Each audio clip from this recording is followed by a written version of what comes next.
বিদেশও শান্তি নাই। তোমার সকাল বাজে 5টা, আর যদিও অন্য টাইমে আমরা তাড়াতাড়ি উঠি। তারপর আজকে শুক্রবার ছুটি, কাজ না, তো ভাবছিলাম আজকে শান্তিতে একটা ঘুম দিব। কারণ বিদেশ বাড়ি সবাই জানে মানে ঘুমের কতটা সমস্যা, ঘুমে পরিপূর্ণতা না, বা তারপর ঘুম ঠিকঠাক মতো হয় না। তারপর আবার সকাল সকাল উঠে কাজ করতে হয়, সকাল 5টা দিয়ে উঠতে হয়। তো শুক্রবারটা আইলে একটা টাইম মিলে ঘুমাইবার। এখন ঘুমাইতেও পারলাম না। এই পিছনে দেখেন, এই তাবুকের গাড়ি এখন আসছে। তাবুকের গাড়ি আসছিল, এখন তাবুক আমি নামাইতে হয়েছে, যেহেতু এখন আমি আসি সাইটে। এখন তো দায়িত্ব আমার।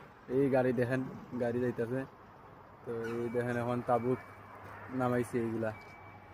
মানে ঘুমটা আজকে ভাবছিলাম একটা ঘুম হইব, আরামের ঘুম, কিন্তু দেখো আজকে ঘুমাইতে আমি পারলাম না।